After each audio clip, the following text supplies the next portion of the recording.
Good evening అండి అందరికీ. నా పేరు సుజాత. గడియారంలో జ్యూయల్స్ ఎందుకు? మనం గడియారం కొనేటప్పుడు అందులో ఎన్ని జ్యూయల్స్ ఉన్నాయో షాప్ వాడిని అడిగి తెలుసుకొని కొంటూ ఉంటాం. అన్ని చేతి గడియారాల మీద వాటిలో ఎన్ని జ్యూయల్స్ ఉంటాయో కూడా రాసి ఉంటుంది. అయితే ఎన్ని ఎక్కువ జ్యూయల్స్ ఉంటే అంత ఎక్కువ కాలం ఆ గడియారం పనిచేస్తుంది. అసలు ఈ జ్యూయల్స్ అంటే ఏంటి? వాటిని గడియారంలో ఎందుకు బిగిస్తారు? ముందు మనం ఇది తెలుసుకోవాలంటే గడియారాన్ని విప్పి చూడాలి. అందులో అనేక చిన్న పెద్ద భాగాలతో కలిపి గజిబిజిగా ఉంటుంది.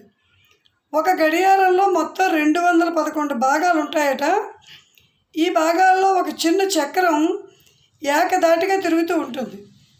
దీంతోపాటు వెంట్రుక వలె సన్నటి ఒక తీగ ఉంటుంది. దాన్నే హెయిర్ స్ప్రింగ్ అంటాం. మనం ఆ స్ప్రింగ్కి కీ ఇచ్చి దాన్ని చుట్టినప్పుడు గడియారం టిక్ టిక్ అని పనిచేయడం మొదలు పెడుతుంది. నిజానికి కీ ఇచ్చినప్పుడు ఆ స్ప్రింగ్లోకి చేరినటువంటి శక్తి ఆ గడియారాన్ని నడుపుతూ ఉంటుందన్నమాట. ఈ చక్రంతో పాటు మరిన్ని అనేక చక్రాలు తిరుగుతూ ఉంటాయి.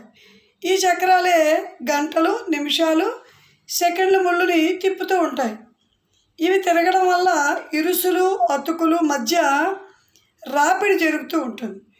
ఈ రాపిడి పెరిగి ఇరుసులు త్వరగా అరిగిపోతూ ఉంటాయి. అప్పుడు గడియారం తప్పు సమయాన్ని చూపిస్తుంది, చివరికి ఆగిపోతుంది కూడా.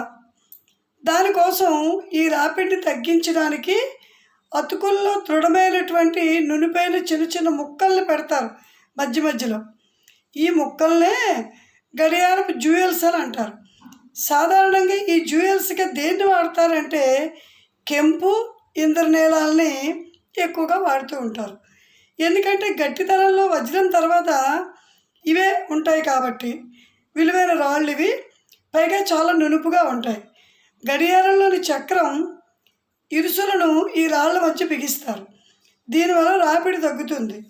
ఈ రాళ్ళు దృఢంగా ఉండడం వల్ల త్వరగా అరిగిపోవు. అందువల్ల గడియారం చెడిపోకుండా ఎక్కువ రోజులు పనిచేస్తుంది. దీనికోసమనే గడియారాన్ని ఎక్కువ కాలం పనిచేయడానికి వీలుగా జ్యూయల్స్ ఉపయోగిస్తూ ఉంటారు.